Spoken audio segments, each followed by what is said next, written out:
I've always had a passion for cybersecurity. Ever since I was at Iowa State University, they had a great cybersecurity program. I actually went into VLSI circuit design. So it was computer engineering graduate, but so close to electrical engineering. Now, as we transition into the software-defined vehicle, product cybersecurity is so important. If a cybersecurity event happens, if you have some information that comes, you're going to have to triage that. When I talk to engineers, I know what they're saying. I can translate that to what the lawyers are asking, and I can actually see, why communication is so important. Simply Secured, Elevating Cyber Careers is a podcast dedicated to the telling of real stories of cybersecurity practitioners. They are on the ground solving problems, leading teams, and building secure systems. Hosted by James McQuiggan at 35,000 feet, each episode features an honest, engaging conversation with someone whose work in cybersecurity might not make headlines, but makes a real impact.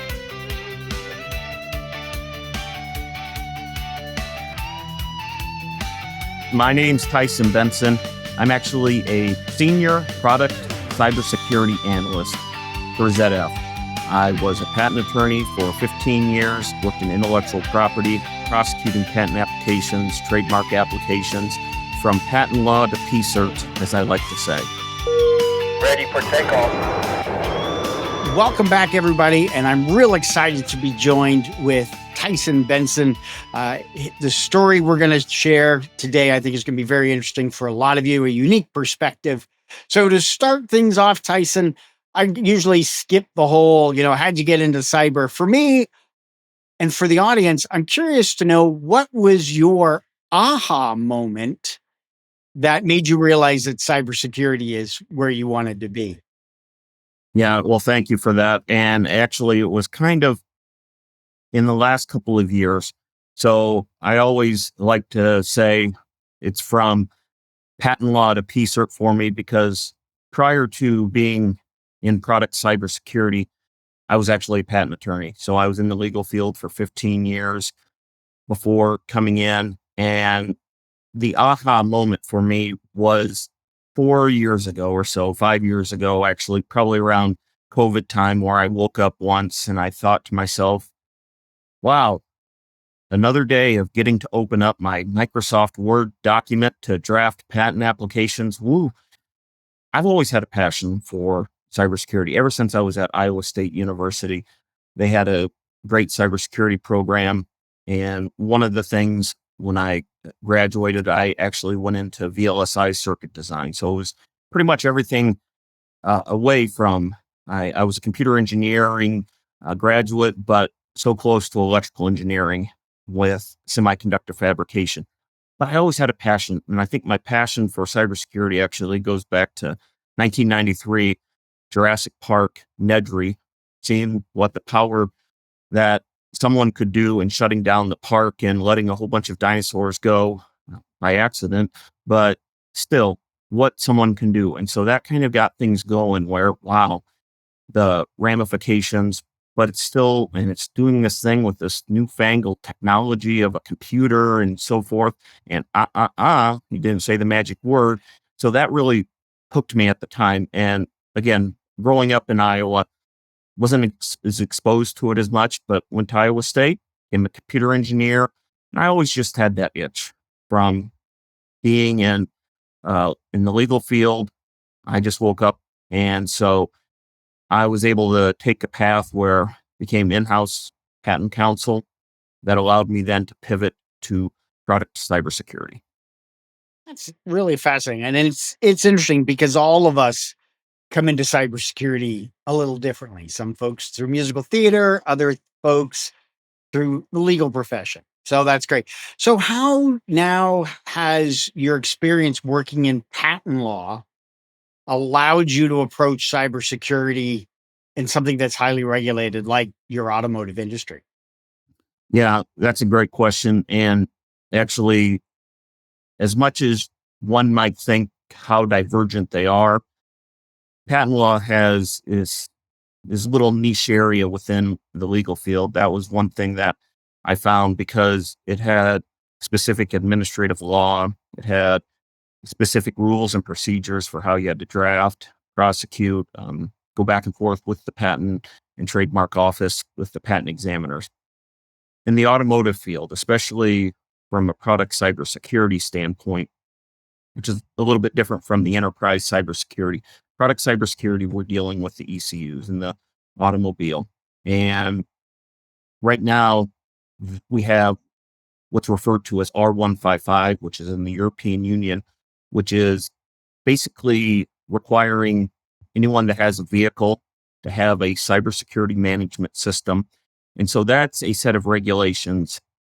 Here in the United States, while we don't have necessarily the regulation, we do have ISO 21434, which is a standard. We've heard of ISO in a number of other scenarios, but automobile is specifically ISO 21434. And that actually goes hand in hand with R155.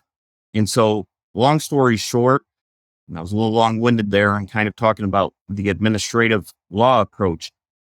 What we see is the rules, processes, everything that's in place, really the GRC, the government regulations, compliance aspect of it as it applies. And we just have to have that within product cybersecurity as well. And those are the relevant pieces that we take a look at. Very cool. And, looking at those different pieces, even within the automotive industry, we're seeing so much more with regards to cybersecurity. For years, at least now the last few years, I've been saying these are computers on wheels. Why do you see, or how do you see that the automotive industry is such a critical area right now? Is there something driving that urgency? See what I did there? Sorry. I love that. That's actually a very good pun. Yeah, I caught it. I caught it, and I was going to let it go and continue on, but wanted to make sure it was on. No, I caught it. That was good. Where it came up, and it's especially as we transition into software-defined vehicles, every steer by wire and brake by wire, those are two were basically phrases to describe how things are changing within the automobile industry. It's important that we look at these because of how the vehicles are changing. Yeah, a lot of people, including myself, computer on wheels. But the way we think about it, traditionally, vehicles had the mechanical linkages. So if you had your steering, you had a mechanical column all the way down that would assist you in steering. In braking, same way, the hydraulic, in some instances, there's different implementations. Now, as we transition into the software-defined vehicle and similar technology, that's where the steer-by-wire and this brake-by-wire come into play, and why cybersecurity or product cybersecurity is so important, because you want to ensure that you have levels of redundancy, so you can have someone come in and steer your vehicle. And I would say that the big moment, or the one moment as the last couple of years when I've been going to relevant automobile cybersecurity conferences and so forth, was the turning point was in 2015, where the Wired article came out with the GPAC, Charlie Miller and his colleague, and they showed how they could take control of the Jeep. And I think it was through their infotainment unit, but you had infotainment unit that was interfacing with all the other technologies, the steering, etc. And that was really the big thing where it put automobile companies on notice. There was still hacking back then, but when Wired, I think it's always going to be when you have some big story that comes out and perks up the C-suite of your companies, that they're going to be taking product cybersecurity more seriously. And of course, now with regulations, and as it continues to be regulations, you're not going to be making cars for the United States and different cars for the EU. You're going to try and be making cars that can go into every single different country. And so you have to abide by the regulations of the most restrictive entry point that you go to. Yeah, it's always good when you go with the most restrictive. It makes your life a lot easier on the less restrictive countries. Like here, as we always talked about from a product standpoint or product liability standpoint back when I was in my legal days. If there was no federal regulation on it, we'd always just look to California. What does California have for this? Because they're most likely the most restrictive on the type of what you have to do in order to make a product and bring it to market. And so when you talk about, the vehicles and the cars, you've touched upon about how you're involved with the PSIRT, the operations incident response, essentially. Mhm. For those folks that aren't wholly familiar with the PSIRT, give us a brief explanation of what it is and then why it's important for the automotive industry. And then I kind of want you to circle back. There's three parts to it. So tell us what it is, how it's important for automotive, and then how that goes about when dealing with something that Charlie Miller did. Yeah. So PSI RT or PSIRT actually refers to Product Security Incident Response Team.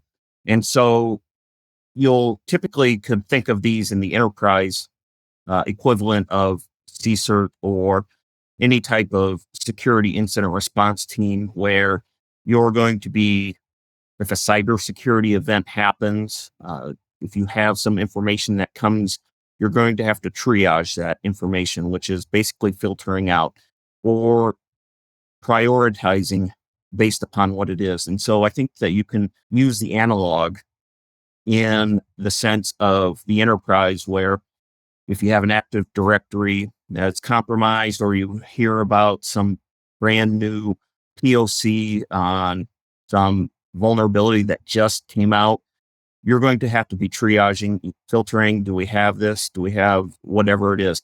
And that's what we're doing on the product cybersecurity side within the automobile industry.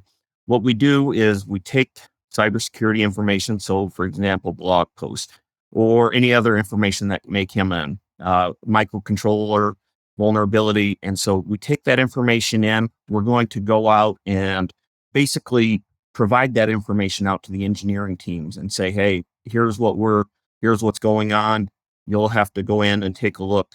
Similarly, generating a ticket within the ticketing system and then having the people that have worked on that piece or that technology made aware of it and ensuring that we're going out and educating the masses on what needs to be done. Because from the point where the product security incident response team, where we take over, is once the product's out the door, once the product's maybe with a customer. And so within an automobile, if you're a tier one supplier, the customer would be the OEM. Or if you're a OEM, which is an original equipment manufacturer. So we think of traditionally here in the United States of GM and Ford, Chrysler, when it before was it's now Stellantis, but Chrysler in the back many years ago, those are the OEMs. And so when their products were out the doors, when the customers such as myself or you or anyone else had their automobile. And so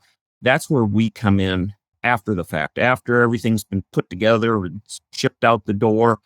There may be vulnerabilities that come in. One of the other great analogs in this is, for example, we think about it from router. So Cisco will have a product security incident response team that is router. The routers are their products. And so if there's anything that comes back to them in the field, they're going to have that same process or similar process where they're going to be taking in the information. How many servers of this type are out there? Is it vulnerable? How important is the vulnerability? Is it currently being exploited? So taking all that information and again, triaging, ensuring that we're getting the proper information out to the engineers or the teams that need it. Really interesting. I mean, and you talk about, the customer being the OEM. You've got all these components. We talk about what Charlie Miller did going in through infotainment, kind of leads us to a common issue that we see a lot of organizations deal with, and that's supply chain security. Mhm. How critical is that supply chain security within the automotive industry for you all that you have to deal with? Well, this actually harkens back to my legal days as well. And that was something when last year I was at a cybersecurity conference and we had someone from the Department of Commerce and BIS. I can't remember what BIS stands for right now at the moment, but basically they put out federal regulations, which here in the United States, it was proposed rulemaking at the time, and they have since made final rulemaking on this, that essentially with regards to the supply chain, something that is very important coming up in 2027 or here in the next 2027 software, these automobile manufacturers are going to have to ensure that there's no software that's being sourced from China or Russia. And so we had this came up. This, I think at the time, surprised quite a few people because they're like, oh, wow, we have to, figure out who the maintainers are, where are the repos, who's doing the code. Because then in 2030, similarly, for a subset of the hardware technology, that they will be prevented from using hardware that is associated with Russia or China. And what's associated mean? And that's where a lot of actually the training and that it came up with has come into effect. But nowadays, to answer your question, how important is it? Well, it's very important because we have federal regulations that are coming out and saying, hey, you can't be using, in these instances, software or hardware that's been sourced from or maintained or whatever it is, basically associated with China or Russia, or you're going to have to go and get go before Department of Commerce, maybe appeal or try and get an exemption, whatever the fact is. And so we have these government entities that are realizing, I think after Log4j, after actually the XZ backdoor, that was just a few years ago, you're seeing the problem potentially with open source. And so companies are beginning, because of, again, regulations and then just ensuring that they're don't want to be put out there in the bad light or put out in bad press. We see that. It's interesting. I talk about the automotive industry with regards to how technology advances. And for years, you had unions and you had workers on the line building the cars.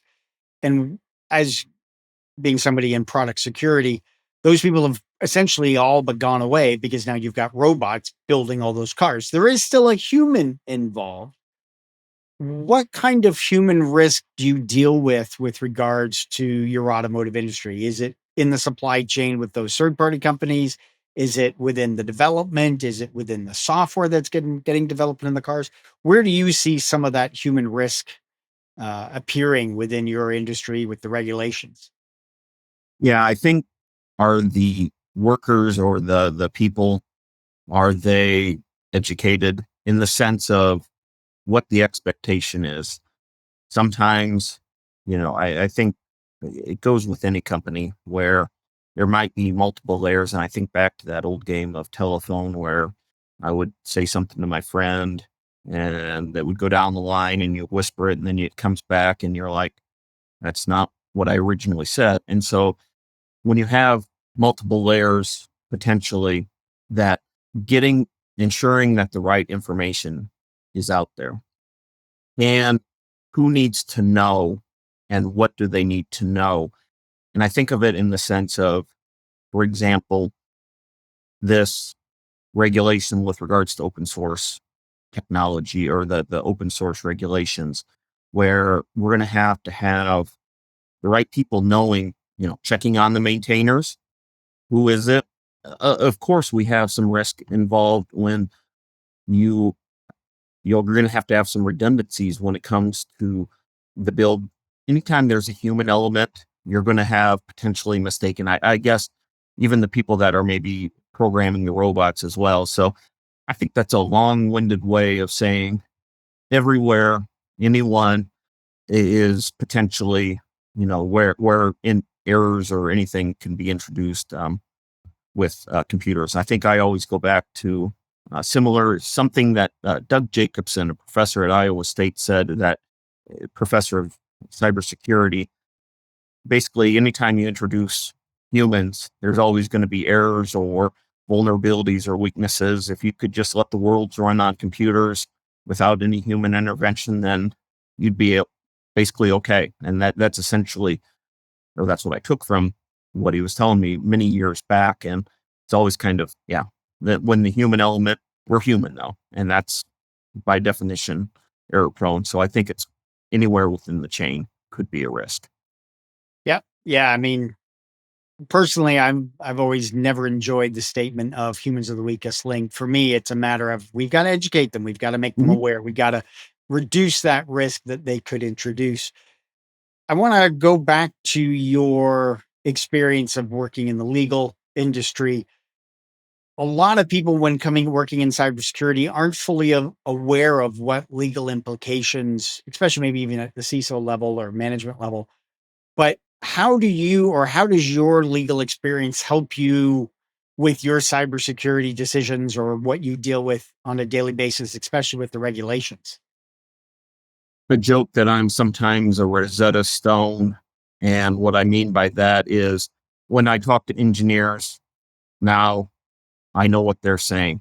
I can translate that to what the lawyers are asking because sometimes I've been involved in a number of situations where you're trying to relay information. I can actually see, why communication is so important now because there was an instance we're on a call and the head of legal asked a question and I could kind of tell that, the engineer might have not known exactly what they were asking because it was with regards to a regulation, a specific, basically who the onus was on for the regulation or which party had the obligation to do something.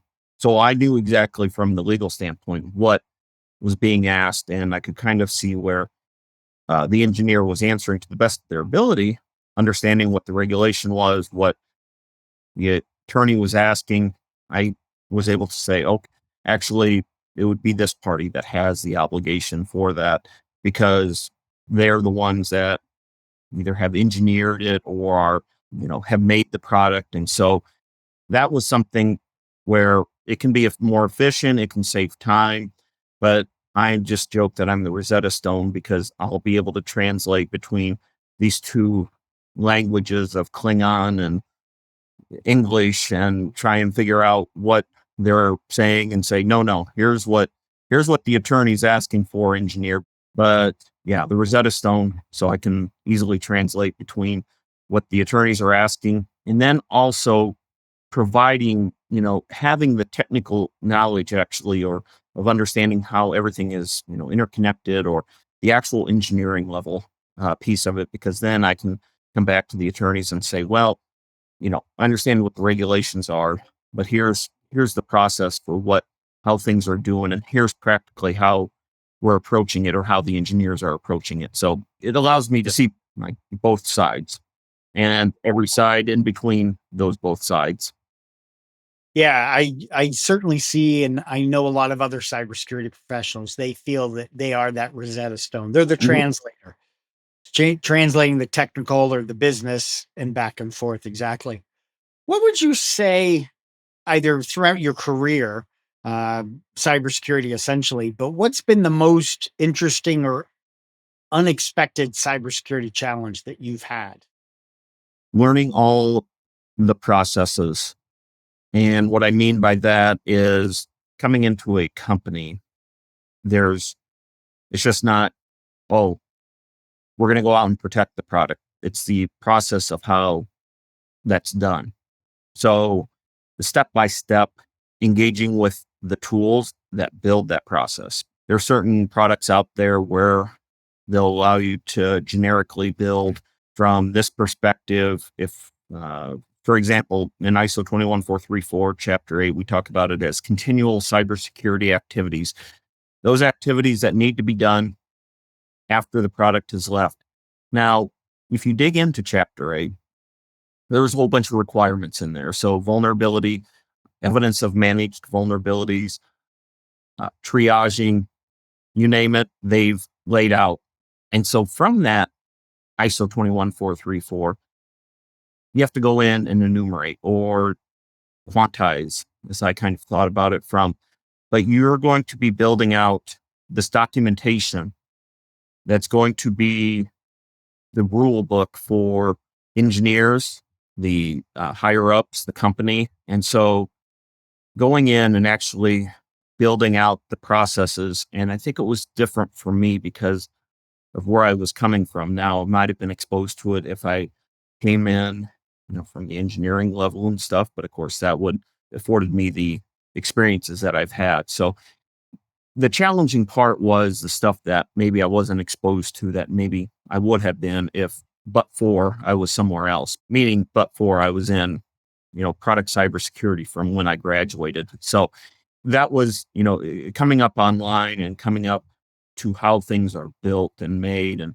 the software or, basically the product life cycle, and learning all about those pieces. That's something that I got exposed to. And so it's stuff that I basically would have to level up on. Yeah, when you start talking about regulations and you start talking about compliance and having to learn that and understand GRC, what other skills or knowledge areas would you recommend to a cybersecurity professional looking to get in and working in the automotive industry?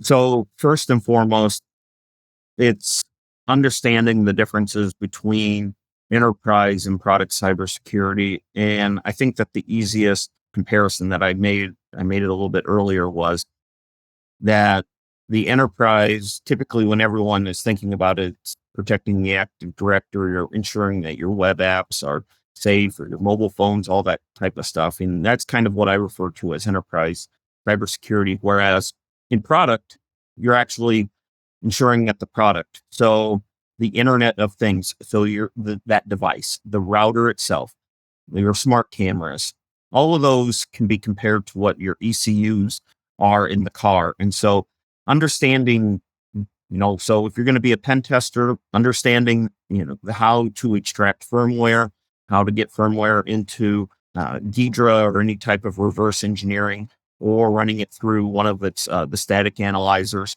The other thing that I also really take a look at as well is the regulations and the standards as well.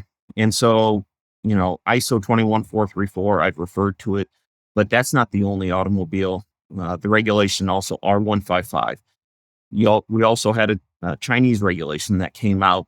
And so you're going to be wearing many hats when it comes to this, especially from the product cybersecurity analyst standpoint, or even from an engineering standpoint, because you're going to have to also, I didn't mention, but TARAs, which are basically threat modeling, that piece of it. So the automotive organizations have full engineering, team members that deal with TARA, the threat management piece of it, where they're going to be defining the assets. And so it's when you go into the automobile, know that there's a niche within a niche within a niche that you might have to drill down and become very good at one of those things.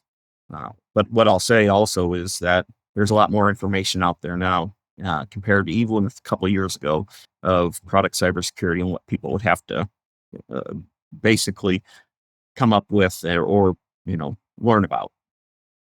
Yeah, product security is a very interesting field. I did it for a number of years, and the skill sets similar to what you do in enterprise Mhm. security.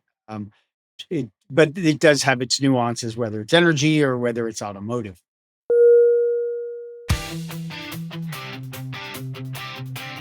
So now we get to the fun part of the episode where we do our rapid fire questions. So kicking it off, if cybersecurity is an animal, what would it be? Bulwark, but that's not an animal actually. So defender. I am trying to think of the best defensive type of animal because of what cybersecurity is, but I'm at a loss for what the animal is. But the object would be a bulwark. All right. What's a word that you like in cybersecurity? Attacker, from the red teaming perspective. What's a word you don't like? I think that would probably also be the attacker because that's what's going to be keeping you on your toes all the time. So that's a conundrum right there. But based upon where I'd be coming from and my different mindset. So yeah, This is magic wand time. If you could fix one thing in cybersecurity and it goes away forever, what would it be?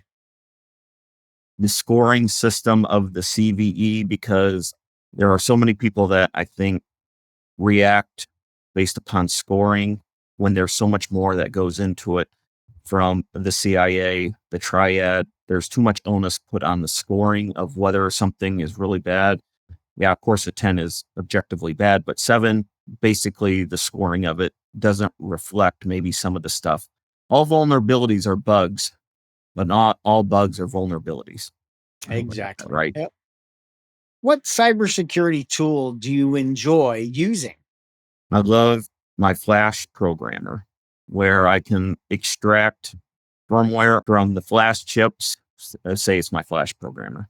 What personal or maybe even cybersecurity book did you enjoy reading? It is actually Shell Coder's Handbook. From my offensive days of thinking about discovering and exploiting, I just love vulnerability research and then how to exploit and building the POC. So that book really was what encompassed my mindset. Again, going back to the attacker. Very cool. So seeing you've been in patent law and you're doing product security, what other profession would you love to try? I would have loved, I think, to be a detective. I Very cool. love, yeah, my dad used to be a detective, wasn't so much in the technical. This was back years ago, but I do love trying to solve problems, solve issues, and taking a look at, and so piecing things together. It's, Bill, it's a puzzle. So that would be what being a detective. That's very cool. I like that. What profession or job would you not like to do? A kindergarten teacher. I grew up as a only child, and I don't think I would have the patience being in a cybersecurity product analyst where you're kind of in the fortress of solitude, so to speak. That is probably why I would have to say that I more lean towards that. What would you say has been one of the worst jobs you've ever had? I had to work in a lumber yard back in the late 90s and working outside during the summer in Iowa, humid and hot. And yeah, that was tough. It was a very tough job. Gotcha. Yeah. Okay, so this one gets a little creative. You can only have 3 apps, 3 applications on your phone. Which ones would they be? The first one, it'd be some LLM, Gemini and whatever it is. I love being able to interface with the LLM to learn about something more. I just love it because, hey, what's this code do? Why does it do this way? Or whatever. Can you tell me about this blog post? Summarize it for me in the Feynman method, because, sometimes people have to talk to me like I'm a 5-year-old. Number 2, ESPN. I love sports, NFL, baseball, sometimes basketball. And so I'd probably have to say ESPN. Number 3, I'd have to go with something Marvel related if they had an app for the Marvel database, and really just digging in and going back to the stuff that when I was a kid, reading comic books. And so, yeah, having some type of app that allowed me to interface and go in and dig deep into the history of Marvel. So, a large language model, ESPN, and a Marvel app. All right. Yes. Very good. So, if there was to be a sandwich named after you, the Tyson Benson, what would be in it? I love pizza, so it's going to be something pizza related. And so it'd be probably just a pizza sub of marinara sauce, a little bit of spice, pepperoni, sausage, mozzarella cheese, and probably just a hoagie bun. Very cool. I like that. So, if you could ask any person, alive or passed on, if you could ask any person any question, who would that be and what would you ask them?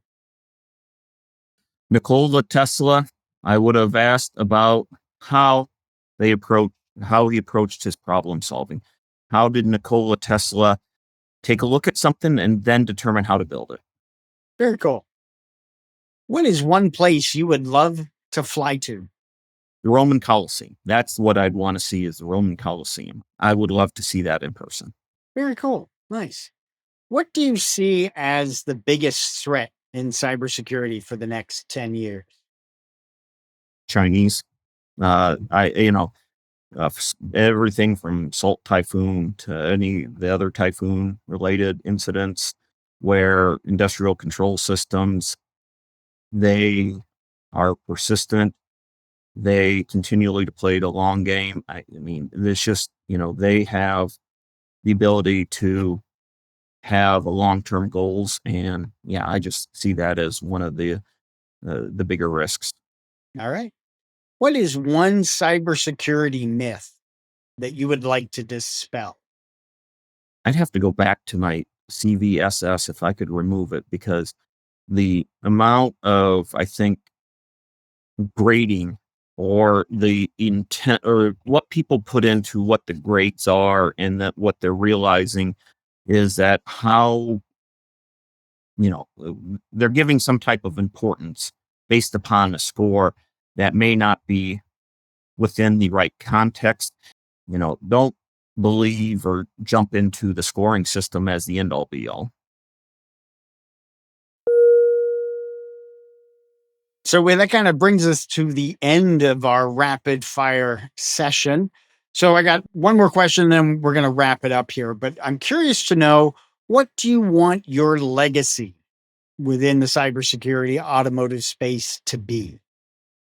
When I approached problems, that I was thoughtful, that I try and understand each side. I really try, and this goes back to my lawyer days, but I'd like my legacy to be both that, well, he sat enough and he was quiet enough to hear what the problem was, hear both sides, and then actually be technically adept enough to go thoughtfully through and understand the layers of the problems that could be. And so that's taken a lot of different items together, but it's involving communication and your technical aptitude and things that I'm always trying to improve on. And so I'd like to marry those up in that he could communicate, in that he listened, asked thoughtful questions and actual questions that mattered, and then was able to think about maybe the problems and answer those. Any other words of wisdom, comments, things to share with the audience? One of the things that I'd always early on in my career was worried about was not failing, but I've learned so much more from what, some people may consider as failing or quantify as failing. And so I just, as a pithy comment, would say fail more, because you actually learn a lot more. I wish I would have not so much back in my university days been playing towards, the tests or whatever. I wish I would have been experimenting more in the lab, spending more time and either getting zapped or, breaking things in order to why did that occur? And I've just learned so much more from trying things out, them not working, trying to figure out why it is. So really fail more. So be curious, experiment Yeah, more. It's exactly. okay to fail, learn It from is. your failures. That's what helps you grow. No, I agree 100%. I think that's a great way to share in kind of here in our final moments. I know that you're on LinkedIn. I know you're on X. You've got a great YouTube channel called Suit Up and Hack, which I think is, I love the title. It's really, really good. Is there any other location, anything else on social media, or any conferences where folks will be able to find you in the next 6 months or so? Yeah. So I will be at most auto ISIC events. They're being held at various different locations this year. The one that's coming up later this year is going to be in DC. So basically anything that's IoT related, automobile related, or tangentially related where it's involving products, I'm going to be there or be introduced or figuring things out from that. So that's where you'll probably find me, unless online as well. Awesome. Yeah, I will have in the show notes below for everybody. You'll be able to just find Tyson's LinkedIn, his YouTube, his X profile, and be able to connect with him. Go check out his YouTube channel. He's got some really interesting reverse firmware, all kinds of hands-on hacking tools. So definitely go check it out. Tyson, this has been a lot of fun, very educational. I've learned more about the automotive industry in the last 45 minutes than I think I've learned in the last 30, 40 years altogether. So again, thank you for your time here today, Tyson. To everybody that's been listening and watching, thank you for listening and watching today and participating. And we'll see you next time. And thanks for stopping by.